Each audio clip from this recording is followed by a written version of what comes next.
طيب يسوع كريستوس أمو أني واقع جرين بيكو ويوم تكلي أني واقع جرين بيكو نما أني واقع جرين كان كمتين واقع جتة أمانتات نما عملي إني أني نما جرين دبتات ري أكمتين نمني واقع تاجتة أمانتا أما إني نما ما أقول لكن نما دا ما تعرفني نما جراني ما بوينو برانتاي ري أكاكيني كان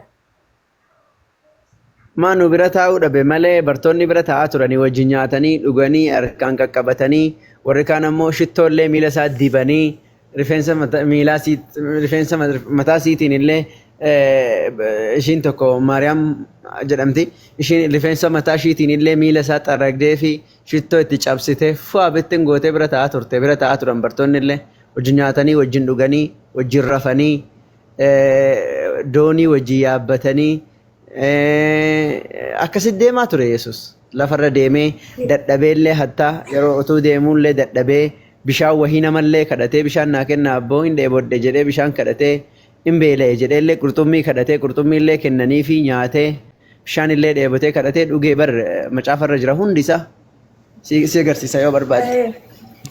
Yesus Kristos qurxummii nyaate tontaane qurxummii xiqqoof buddeen itti shanii namoota baay'ee nyaachisee jaawwacaani.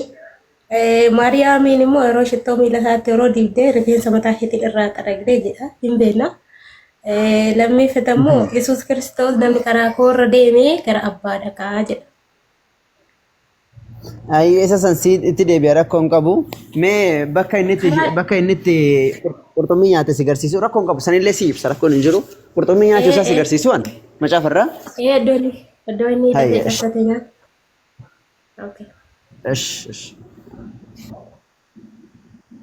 Tiskii saanaa kenna qabachaa deema. Macaafarraallee si garsiisa. Akkasumallee xiqsii laasi. Macaafumarraa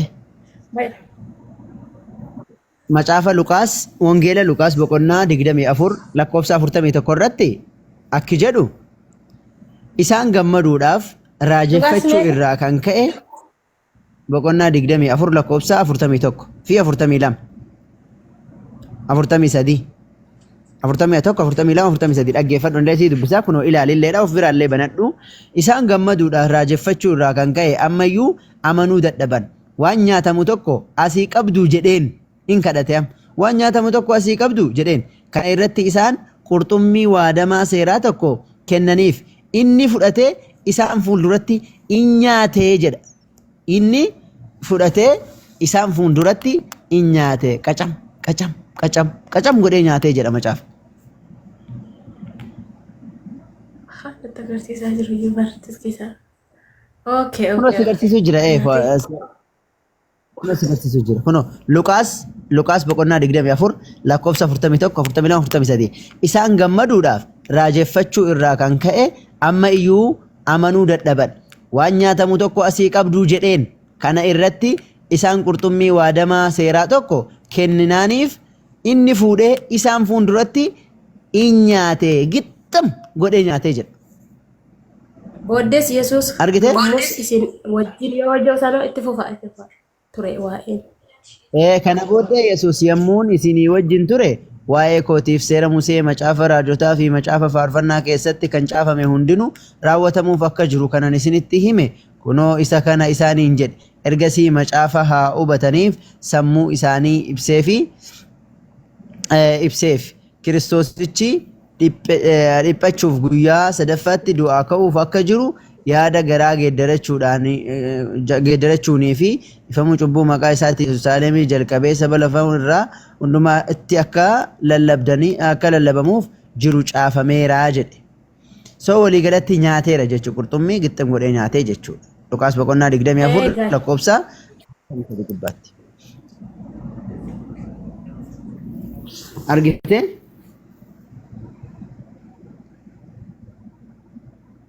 Akka inni nyaate argite. Oddoo inni nyaate sun yeroo foon uffatee biyya lafaarra turedha.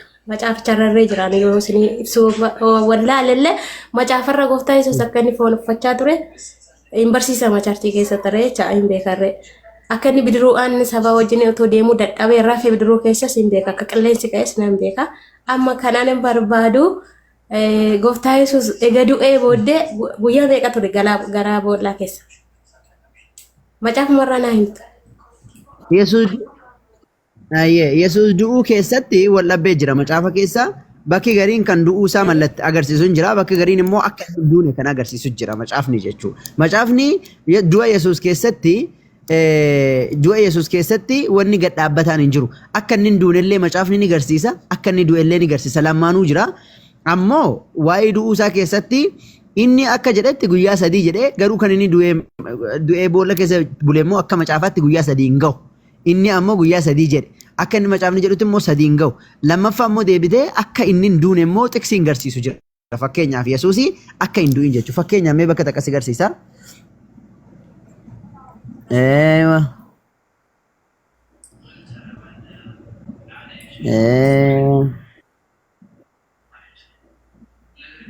Yeroo takka qofa si agarsiisa.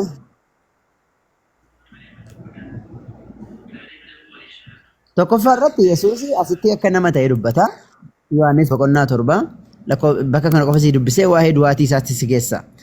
Isa irratti Yesuus utuu mana qulqullummaa keessatti barsiisu sagalee isaa ol fudhatee dhuguma ana beektu nama eessaa akkan ta'es hin beektu ofiin hin dhufne inni na erge jira innis amanamaadha isin immoo isa hin beektan jedheeni jedha Yesuus ani namaa jedhee haasawee jechuudha. Yesuus namaa jechuudha argite amma si agarsiisa waa'ee du'aa isaa waa'ee du'uu nama miti asirratti inni na erge kan jedhu inni waaqadha hin beekna nutirre abbaati isa erge innis ergamee dhufe gaafa qurxummii nyaate sanallee foon uffatee ture garuu immoo ol butameera fuudhaa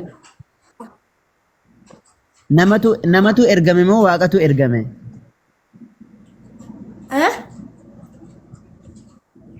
Nama moo waaqatu ergame? Waaqatu erga hafuuraan ergame gooftaa Yesuus.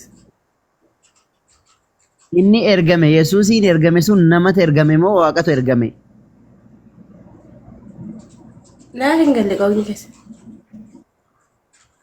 Jechuun inni erge sun eenyu waaqaami? Inni isa erge sun waaqaami? Waaqatu erge. Inni ergame sun Yesuusiin ergame sun waaqatu ergame moo namatu ergame? Yesuus Kiristoos gaafa ergame fooniin ergame biyya lafaa irratti jecha inni alate maaramirraa alate fooniin alate hafuuraan maaramirraati alate otoo akka keenya kana kanaafuu kan akka keenyatti ni uumamne gooftaa Yesuus. Kan dhalate sun nama moo waaqa? Waaqa moo? Olii Waaqni hin dhalataa? Hin dhalata. Hin dhalata hayyee waaqatu waaqa erge? Waaqatu gooftaa Yesuusin erge. Maali gooftaa Yesuus Kiristoos maaramirraa alate. Uni gaafa alanne amma yoo xiqqoo saalfadhe akkaataa kamiin akka dhalanne hin beektu mitiire waan dubbachuu dhiise. Akka keenyaan hin dhalanne inni hafuuraan alate. Jechuun inni gadameessuma dubartii keessa ture eegana ammoo karuma nu gadi baanu sanaan karuma aniifati beeknu sanaan gadi ba'eemi. Ega gadameessi ishee keessa gadi taa'e anis dubartii har'a waa'ee Kiristoosiin Maariyaam keessa kaa'e maada keessan kaa'in har'a ilma tokko. Yoo barbaade barsi keessa kaa'aa hin dhiise malee fedha isaa taanaan yoo fedha qabaate si keessa kaa'uu danda'a. Waan isa fidee qaba waan ta'eef malee hundaaf hin karoorsine kaa. Maatillee sillee bar waan si fideef qaba bar waaqayyo sillee waan si fideef qaba malee bilaashaa gara biyya lafaan dhufne baratillee. Yaada dhufeef qaba jechuun kan jedhu akka gooftaa Yesuus akka namaatti egaa namatti dabalame akkuma namaatti uumuu qaba garuu waan isinii galuu qabu xiqqooshii gooftaa Yesuus waan nurraati adda isa godhe maali gaaffiin koo. Wanni anurraa adda isa godhe hin jiru waan takka illee nama nyaataa hin dhugaa hin rafaa hin mugaa qaama saalaa qaba murate guyyaa 8ffaatti qaama saalaa qabanii irraa muranii nyaate dhuge rafee muge akkuma keenya saalaa qaba garaa dubartii keessa taa'e garaa dubartii keessaan karuma nu dhalannu sanaan qaamumati beektu sana keessaan gadi ba'e eeganaa xiqqoo gaafa daa'imaa badee barbaadamaa ture haatisaa barbaadde haatisaa Yoosefii wajjiniin deemanii barbaadaa turanii guyyaa 6ffaatti argame. Eegan ammootuma jedhu namaaf waaqayyo irraallee beekumsa horachaa aga waggaa 30tti wanta akkan hojjenne aga waggaa 30tti asumaaf achi deemee maal jedhee jiraachaa ture achi booda ergaa waaqayyootti dhufe waggaa 30 booda gara waaqayyootti nama waamuu eegalee inni illee nyaate yeroo sana dhugee rafee mugee dadhabee kadhatee bishaan illee mana illee bakka ciisullee hin qabu hattaa mana namaa keessa ciisaa ture mana wahii keessa ciisullee hin qabu ilmi namaa wangoon illee manneen qabdi ilmi namaa garuu bakka mataa isaa kaa'atu hin qabu jedhe sii galee akkuma keenyatti lafarra deemee jiraataa ture. Inni fakkeenya himaa ture inni waan biyya lafa kanaa haasaa ture lallabuutti ture malee inni ofiisaa rakkatee miti yeroo sana lallabuuf fakkeenya himaa ture. Haramaa gadi dhufiirre amma inni maaliif amma gadi dhufiin yoom dhufare amma gooftaa Yesuus kun. Gooftaa Yesuus kun yoom dhufa? Hinduu amma inni kun dura. Maal gochuu dhufa? Hin dhufu. Maal gochuu dhufan jedhe malee maal gochuu dhufame? Hin dhufu deebi'een hin dhufu. In dhufu in ergama malee waaqayyootu isa erga malee inni ofiin hin dhufu. Ergamee dhufa. Waaqayyootu isa erga malee. Ergamee dhufa. Boodammoo hin du'a. Boodammoo hin du'amoo hin du'u. Hin du'a akka ajaa'ibaatti du'a ilma namaati namni akkamitti hin duune hin du'a malee. Amma maal nyaatee jiraata? Amma maal nyaatee jiraata? Ati maal nyaatee jiraatta? Mee rabbi si uumetti kakadhu amma nalala jira tokko. Rabbi si uumetti kakadhu amma nyaachaa jira watii biddeenitti godhatee nyaachaa jirattee dubbachuutti jiru tokko. Marqa nyaataa jira malee marqaa nyaataa jira.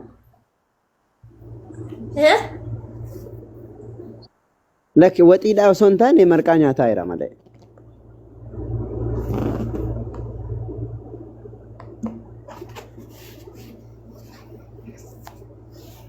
Mucayyoo waan siin jedhe walaa ajaa'iba qabda waan siin jedhe dhageeffadhu situ na kolfisiise walaa waan siin jedhe amma waaqarra kan jiru Yesuus qofaa miti fakkeenyaaf amma waaqarra kan jiranii Henook waaqarra jira akkasumallee namoonni kan biraallee waaqarra akka jiran ni beektaa Yesuusin malee.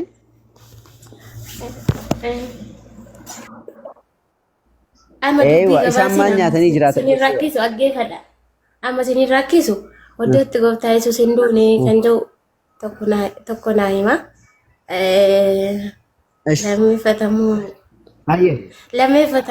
Lammeeffatamoo adeemsuma quraana kana mee na barsiisaa.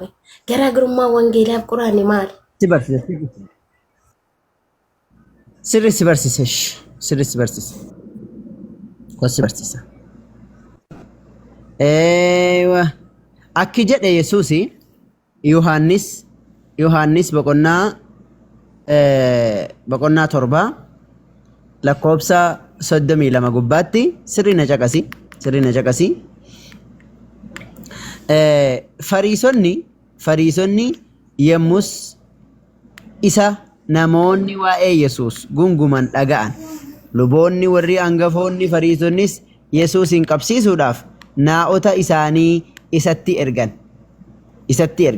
Yesuus yeroo sanatti egaa ani yeroo gabaabduu duwwaadhaaf isin biran jira. Kana booddee gara isaana ergee nan dhaqaa jedhe. Argite? Yeroo gabaabduu duwwaadhaaf isin bira jira ani gara kana booddee gara isaana ergee nan dhaqa. Isin ana barbaaduuf jirtu. Eessa inni isa erge? Waaqarra. Waaqni kun maal rabbi? Waaqayyo. Waaqayyo uni jennu kun rabbi isa sin jettanii? Okay. Itti fufa. Isa. Inni isin ana barbaaduuf jirtu garuu ana hin argattanii iddoo ani jirus dhufuu hin dandeessanii jedhe. Argite? Na barbaaddu jedhee Yahudotaan. Nan argattanii jedha. Akkana jechuun Yahudonni ajjeesuuf barbaadanus garuu akka isan erganneedha kan inni dubbate. Akka isaan barbaadanii isan arginee dubbate jechuudha. Tayyib. Itti dabalee maal jedhee Yahudonni warri Yesuusin morman akka nuyi isa hin argineef namichi kun eessa dhaquudhaaf jedhaa gara Yahudota warra biyya Giriikotaa keessatti faca'anii dhaqee Giriikota barsiisuu yaadaa?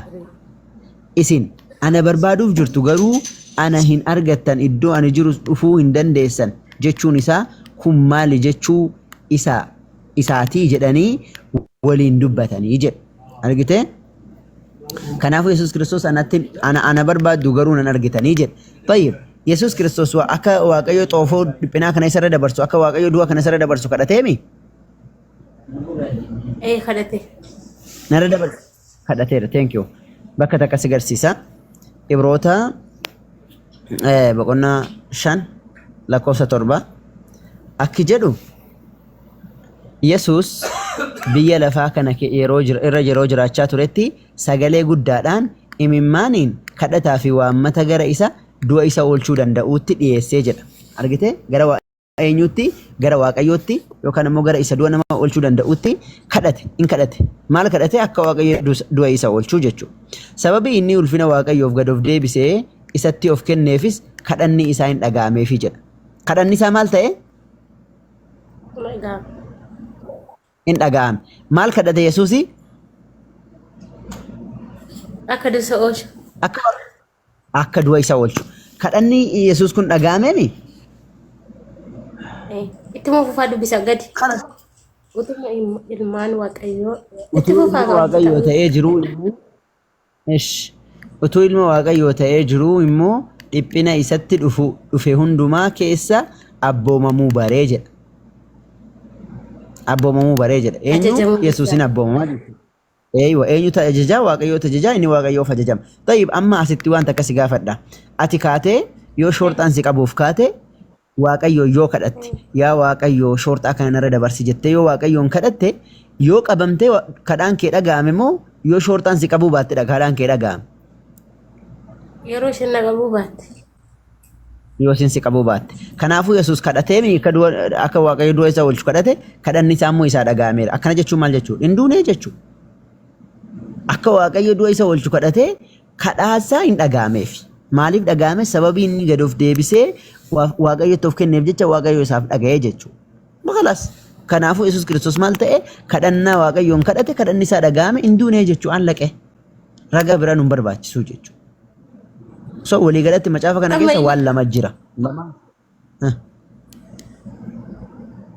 Amma inni du'a ooluu isaati yeroo inni kadhate akka inni xoofoo fuuldura koo jiru na oolchi jedheen kadhate. Hin jira barsiisarree. Kadhatee jira.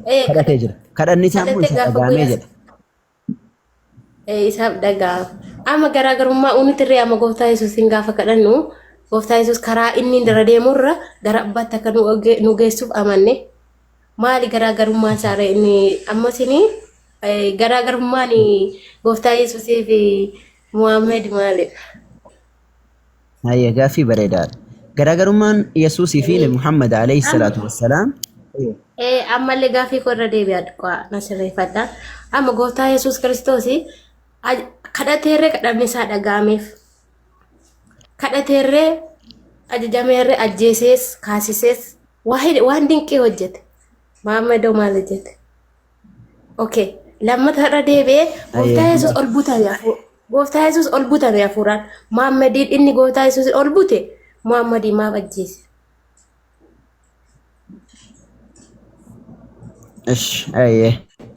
Jalqaba irratti garaagarummaan Nabiyullaahi Muhammad maaf ajjeese? Tokko tokkoon gaafadhu gaaffii kee tokko tokkoon haa ta'u. Gaaffiin kee tokko tokkoon haa ta'u. Tayyib. Waan siin jedhe tokko tokkoon sirrii na dhaggeeffadhu. Sirrii yoo na dhaggeeffatte si garsiisa inshaallah bi'idhnillah. Eeywa. Tayyib. Jalqaba irratti Nabiyullaahi Muhammad alayhi salaatu wassalaam garaagarummaan isaaniitii fi garaagarummaan Nabiyullaahi Muhammadii fi Nabiyullaahi Iisaa alayhi salaam yookaan Yesuus Kiristoosii garaagarummaa guddaadha. Summa ali jennaan Yesuus Kiristoos kan inni ergamee fi saba Israa'el qofaafi. Fakkeenyaaf Maatiyos boqonnaa 15 inni immoo deebisee ani warra akka hoolotaa Dis comment dis in dubbisin isa jo inshaallah isa jo inshaallah inni immoo deebisee ani warra akka hoolotaa karaa irraa godhanii mana Israa'elii badan duwwaaf malee hin ergamne jedhee jedha. Yesuus eenyuuf ergame? Saba Israa'eliif ergame. Yesuus eenyuuf ergame? Saba Israa'eliif. Si galee garaagarummaa isaanii si ibsa jechuudha. Hojii ergamootaa boqonnaa 13 lakkoofsa 23 gubbaatti illee maal jedhaa? Akkuma abdachiisetti sanyii namicha kanaa keessaa Waaqayyo saba Israa'eliif Yohaannis Maatewos boqonnaa 15 lakkoofsa 24 kan reefu.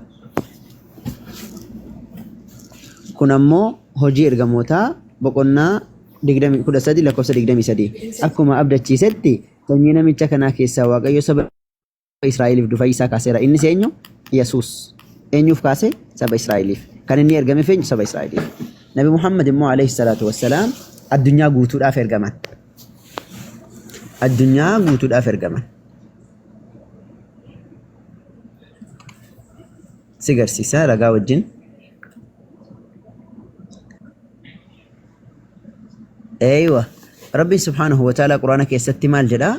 Boqonnaa 34ffaa آية 28 قباتي نتي وما أرسلناك إلا كافة للناس بشيرا ونذيرا ولكن أكثر الناس لا يعلمون نتي نما هنداف ولو ما قالت قم تشيسا فيك كتشيسا قوني مالي سين إرقنا قروا إرهدون نموتا هم بيك نيجد نبي محمد ينو فرقما نما هنداف وكان مو الدنيا قوتو لا فرقما نيجدشو فكينا فما بقولنا ديك دمي شنفا اللي يوسي قرسي سوان قراناتي والقبتي ربي مال جدا آية متكو قباتي إني فرقان يوكان مو قرآن أكا عالم هنداف دينينا يوكان مو صداتي ساعة أوفجتشا قربتشا إساء الرتي بوسي تلتون إساء بايتي جدا إنيوف عالم هنداف عالم جتشون كل ما سوى الله وأن الله أدقدي هندسا عالم جرام الدنيا قوتو الآفر قماني نبي محمد عليه السلام يسوس كريستوس قراغر من ثاني كان يسوس سبا إسرائيل قفا فرقم إرقمون مانسا أورمو لالتو أمار لالتو تقرير لالتو هبشار لالتو كان لالتو سبا إسرائيل قف سبا إسرائيل جتشون مو قومو كل ألام يوكان مو نما قوسا كل ألام سان قفا لالتا جتشو قوسا كل ألام من كيسا أرى قوستي كل أم بدي جرتي قوسا لما قفا جرتي سنو أرى سن يسوس كريستوس لالتو جتشو غافا سان قفا جتشو توكو سكن لما فا غافين كينيتي آنو نبي محمد عليه الصلاة والسلام يسوس كريستوس دينكي غراغرا دلقي جرا نبي محمد دينكي دلقني جراني كنجر نبي محمد عليه الصلاة والسلام ايين دينكي غراغرا دلقني جرا حديثة صحيح مسلم حديثة كما لما في تبا سديتي في لما آفي بار اللي جرا أكجدو إن أرقتا أنس بن مالك نما جدمو أفان رموسي هيكا إيش أكجدو أنغو أنس الرتي أمني مكة إرقما ربي إسا هاكنا نيسو نقاسا فاكنو أكمل لتو إسا نتي أغرسيسو غافة كناف غرغر بهو جها سيألا ما إتي أغرسيسي جل أرقتين رسول ربي عليه الصلاة والسلام مي ملتو نغرسيسي وكان مو راجي نغرسيسي جلانين غافة إسانا كز جلانيني yeroo lama ji'a gargar baasee itti garsiisee jira. Translatiin xiqqoo rakkoo qaba. Akki jedhu warri Makkaa nagaa isaaf haa kennu jedhee akka mallattoo isaanitti garsiisuuf gaafatan. Kanaaf gargar bahuu ji'a si'a lama itti garsiisee jedha. Xiqqoo translatiin rakkoo qaba. Mee bakka reefuu sanis sii deebi'ee sii hiika afaan Oromootti. Anas irraa odeeffame hadiisni hadiisa مسلم حديث كما لما في بسدتي في لما قبا لا أكجدوا أن أهل مكة ور مكة لا سألوا رسول الله صلى الله عليه وسلم إرجم ربي قافة أن يريهم إسانا قرسيسو آية جتشون ملتو يوكان مو ما جنين دينكي جتشون أكاتي بيكتوتي دينكي قافة فأراهم إسان قرسيسي انشقاق القمر adda cabuu ji'aadhaa jechuudha. Jiini bakka lamatti dho'uu isaan garsiise. Yeroo meeqa marratan yeroo lama jechuudha. Jiini bakka lamatti yeroo lama adda dho'ee isaanitti garsiise jechuudha. Danuudha hedduudha. Rasuulli alayhi salaatu wassalaam dinqiin isaan hojjetan baay'eedha. Halkan tokkotti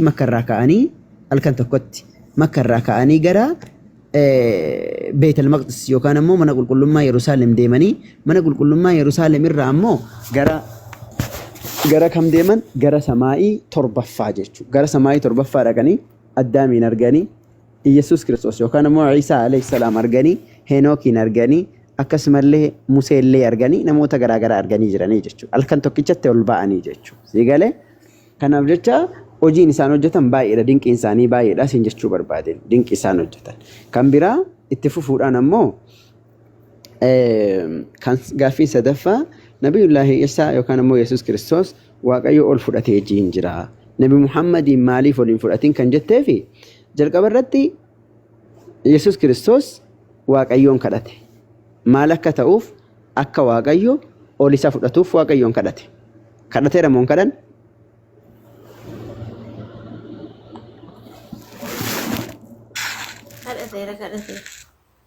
Kadhateera. Thank you. Waan inni kadhateef Waaqayyo ol isa fuudhee mi?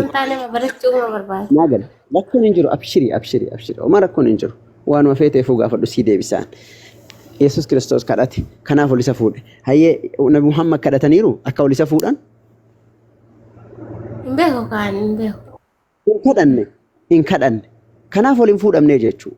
Nabi Muhammad alayhi salatu wasalam hadiisa Aishaa irratti maal jedhanii Rabbiin subhaanahu wa ta'ala jedhan nabiyyoota hunda isaanii gaafa du'uudhaaf dhiyaatan isaan filachiisaa jedhan.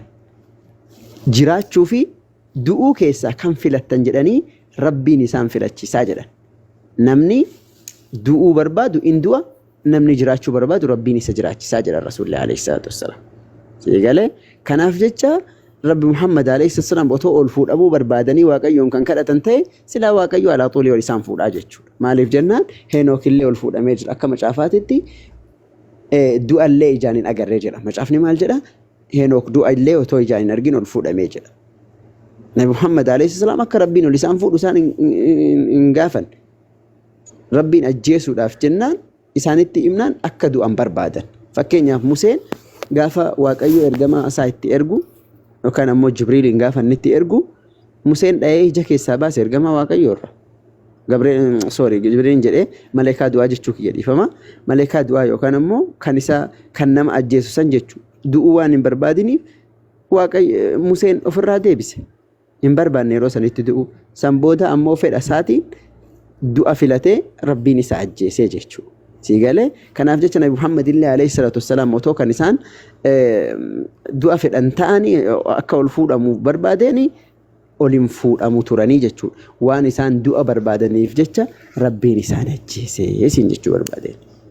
Du'uu fi ol fuudhamuun ammoo garaagarummaa yookaan ammoo guddinaa fi wal caalminaan fidu. Waaqayyo nabiyyoota yookaan ammoo raajota fedha isaanii guutaaf yoo isaan du'uu barbaadan hin ajjeesa, yoo isaan ol fuudhamuu barbaadan ol fuudha. Yesuus Kiristoos akka Waaqayyo ol isa fuudhu kadhannaan Waaqayyo ol isa fuudhe. Nabi Muhammad immoo akka du'an barbaannaan Rabbiin isaan ajjeese. Hundinuu fedha isaaniitii jechuudha. Okay, guddaa galatuma. Ammas gaaffii isinirraa qaba. Ammas garaagarummaan keenya kun amma gooftaa Yesuus gaafa dhufu akkattuutti dhufaa jee fakkeenyaaf dubbatee jira macaafarra jecha. Amma isin immoo akka keessanitti jecha gooftaa Yesuus hin dhufamu hin dhufu amma. Hin du'amu hin du'u. Lammeeffammoo gooftaa Yesuus gaafa barsiisu har'a jecha macaafni gaafa dubbisiisu sirna gaa'ilaa keessatti dhiirri tokko dubartii tokkoof ta'a jira. Namni tokko irra darbee dubartii tokko dhiira tokko irra darbee inni mataa isaa ejjituudha jedhama. Keessan immoo hanga afurii jira. Achiin qeeqaan jiru garuu dhiifama. Qeeqaan jiru gaaffii ifuma kana dabarma. Gaafadhu rakkoon hin jiru. Inni mataan isaa ejjituudha. Gaaffii lama. Gaaffin kee gaaffii lama. Inni tokko Yesuus Kiristoos hin dhufamoon dhufu, inni lammaffaa haadha warraa tokkoof tokkorra dabarsanii fuudhuun hin ta'uu kan jedhu. Jalqaba irratti Yesuus Kiristoos hin dhufamoon dhufu hin dhufa. Nabi Muhammad alayhi salatu wassalaam akka jedhan yanzilu Isa alayhi salaam. Nabiyullah Isaan alayhi salaam hin bu'aa jedhan. Eessatti akka inni bu'ullee bifti isaallee maal akka fakkaatu nu himanii Rasuulli alayhi salatu wassalaam akkasumallee jizyaa akkasuma maalee gibirrii nafa baranni dhufu keessa erga dhufee immoo shari'aa Nabi Muhammadiin alayhi salatu wassalaam kan inni bulchuu jechuudha. Eeganaa in du'aa jedha Rasuulli alayhi salatu wassalaam erga du'ee booda musliimoonni irratti salaatanii jedhan akkuma amma namni tokko yoo du'e irratti salaatanii musliimoonni akkuma sanitti irratti salaatanii musliimoonni isa gaggeessanii jedhan. tokko. Kanaafuu Yesuus Kiristoos hin dhufa yeroo dhufe immoo guyyaa isaa yeroo xumurate hin du'a jechuudha. Lammaffaa akka gooftaa Yesuus Kiristoos jette ati gooftaa Yesuus Kiristoos namni tokkorra dabarsee fuudhee ejjituudha kan jette dogoggora. Sun dogoggora. Bakkuma takkatti illee macaafa kana kakuu moofaas ta'ee kakuu haaraa namni dubartii tokko ol fuudhee ejjituudha. Namni dubartii tokko ol fuudhuun hin ta'u kan jedhu bakkuma takkatti illee caafamee hin jiru. Yoo tarii ragaa qabaattee nu garsiistu taate nu garsiisuu dandeessa. Macaafa keessatti nama haadha warraa 1,000 qabu jira. Haadha warraa 1,000 nama qabu jira. Beektaa 1,000 jechuun maal akka ta'e hin beektu. Nama haadha warraa 1,000 qabu jira. Nama haadha warraa 100 qabu jira. Kan 5 qabu jira. Kan 7 qabu jira. Eegalee tokkoon isaanii Dhiifama achirratti hin jiru. Macaafa keessa hin jiru. Iddootti jiraachuu danda'u. Namoonni gurguddoon as keessa garuu na dhaga'uu danda'u. Ani macaafa sirriitti beekan jecha. Macaafa fakkeenya keessa Paawuloos macaafa Paawuloos keessattis hin barraa'etu jira. Hawwuu irra tokko jira. Inni kan tokko dabarsee immoo inni mataan isaa ejjituudha jira. Antis kisaa isinii kennu yoo dhiiseyyuu dhugaa waaqayyoo hidhuma jira. Paasteroota as keessa akka gaafadhaan illee booddee tuktuka banadhee dhufa dhugaa. Barumsi keessan irraa natti tolee jira. Hin jira. Hin jiru abadan yoo namni tokko mee kiristaanonni as jala hedduu jiran nuu kennuu yoo danda'an olaa seenan namni dubartii tokko ol fuudhee ejjituudha kan jedhu macaafa hin jiru. Hin jira. Macaafa fakkeenyaa keessa nama wangeela qoratee roos keessa hojjetaatan naa barbaada. Sagalee godhe naaf haasena. Tokko haa barreessan kunoo hin jirra jedhanii haa barreessan. Namni abbaan fedhe namni tokko ol fuudhe ejjituudha yookaan immoo tokko ol fuudhuun hin jiru macaafa keessaa jedhanii hin ta'u kan jedhu macaafa irraa namni tokko yoo fide ani kunoo waan ati barbaaddeen si adabama. Waanuma ati barbaaddeen si adabama uummata kana duratti hin jiru. Macaafa keessatti hin ta'u namni haadha warraa 2 qabu haadha warraa 2 namni qabu haadha warraa isaa waliin caalchisinii jedha macaafni. 2 kan qabu dhageesse haadha warraa 2 kan fuudhe haadha warraa 2 san waliin caalchisinii ilmaan haadha warraa 2 argate san irraa argate ammoo intanaa keessatti maal maqaan isaa dhaala keessatti waliin caalchisinii mee si garsiisa qo'e waan kana wal qabatu bakka takka si garsiisa waan macaafa irra jiru waa'ee fuudhaatiin kan wal qabatu jechuudha. Yeroo tokko si garsiisa.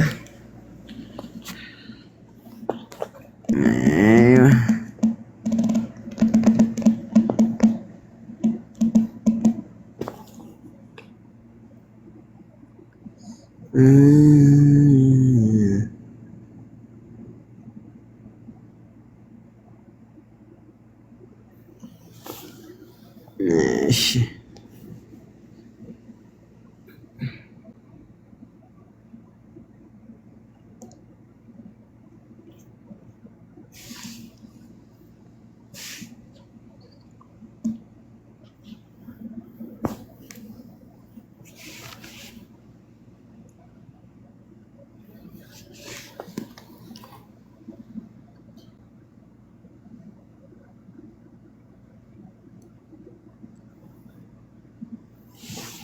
na wajjin jirtaa?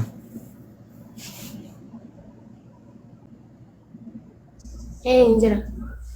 Dubbisime?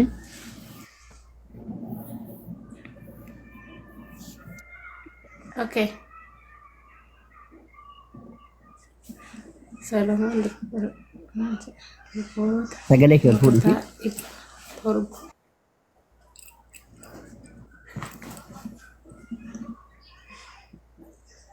Salaman mootota 700 inni fuudhee saajjatoota jechuun ikkoo jallattoota bara abbaa hiikkateef. Saajjattoota jechuun chiikota jechuudha. Chiikota beektaa chiikii garli fireendii jedhan san. Garli fireendii jedhan san beektaa? Immoo 300 qabu ture. Dubartoonni isaan kunis yaada isaa karaa irraa inni jal'isan. Argitanii waan jedhu yaada isaa irraa inni jal'isanii jedha malee qajeelin randeensi ni gaa Solomoon yeroos durbooti. Garuu meeqa qaba inni? Meeqa qaba? Haa qabaatu malee jireenya miti gaa. Qajeelin irra hin jiru. Meeqa qaba? Meeqa qaba iyyee? Meeqa qaba? 300 jira. No. Ajaa'iba. kuma tokko qaba kuma tokko. Dubartoota moototaa 700 fi saajjattoota 300 walitti meeqa kuma tokko qabaa jechuudha. Daa dubbisaa gara gadii waan macaafni jedhu. Waa Itti fufanaa dubbisaa. maaliif? Irraan dabarsinaa. Lakki. Yoom Egaa fuudhee dabarsanii dhuma inni jira? Way biyyi nagaa miti hin dabarsine barachuun jira. Isaan karaa irraa hin jal'isan. Ilaalcha achirratti alatti iskittii irratti. Kunis yaada isaa karaa irraa hin jal'isanii jedha. Isarraa kaatee Solomoon Yooricha dulloomeetti lakki akkasittiin fudhannu kaa jallaadhanni. Solomoon yeroo dulloometti dubartoonni isaa yaada isaa garaa waaqayyoolii kan biraatti in jal'isan. Kana irraa kan ka'ee Solomoon akka abbaa isaa Daawit gara isaa guutummaatti waaqayyo gooftaa isaa in kenneen. Ashaangullitiin na rakkisanii kaa waraabee koomantee. Waan siin jedhe Solomoon jallaadha? Yoo aggeeffadhaa dubbisaa siin gara odoo isinitti jallate hin jallisan iddoo ja'utti mee dubbadhaan gubbaa dubbisaa. Rakkoon qabu Solomoon jallaadhaa siin jedhe Solomoon. An Solomoon jallaa hin jenne hin jallisanii jedha gubbaatti.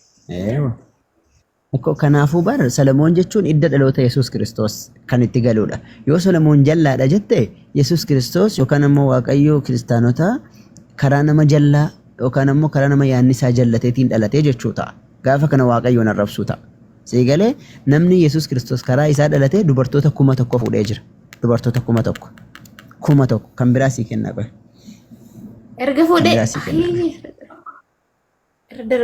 Erga fuudhee maal ture isa gara gadii sanaa dubbisaasin. Waan fedhayyuu haa ta'u kan Waaqayyo bara. Erga fuudhee maaltu akka ture hiikkachuu qabna ka. Egaa fuudhee dubartoota amma kana faana aga ture maaltu akka ture macaafni waan takka illee jenne. Xumurree kaanee gara biraatti dabala. Waaqayyo waan takka hin jenneen. Waaqayyo waan takka hin jenneen. Sababii dubartiita fuudheef waan takka hin jenneen Waaqayyo. Waan siin jedhe Solomoon kuni idda dhaloota Yesuus karaa isaatiin Yesuus dhalate. Waaqayyo kiristaanotaa karaa isaatiin dhalate. Namni Yesuus karaa isaa dhalate kun jallataadha moo nama qajeelaadha?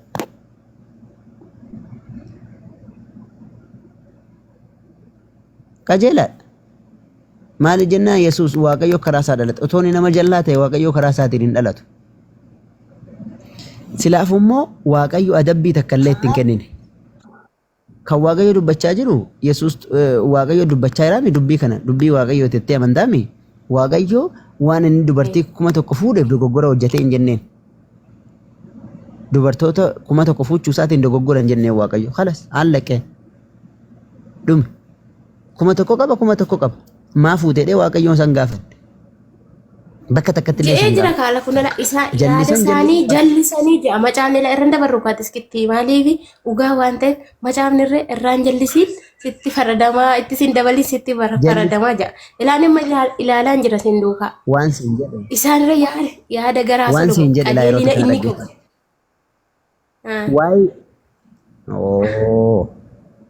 Amma waa'ee jallisuuf qajeelchuu miti kan haasawaa jiru.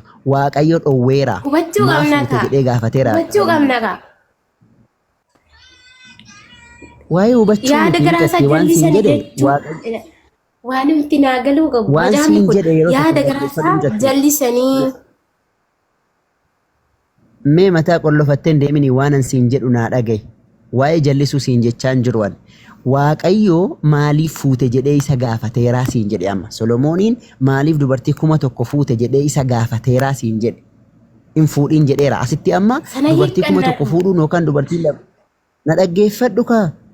Wayi. Waan si gaafateera na dhaggeeffadhu sirriitti. Dubartii tokko ol maa fuute jedhee Waaqayyo isa gaafateera.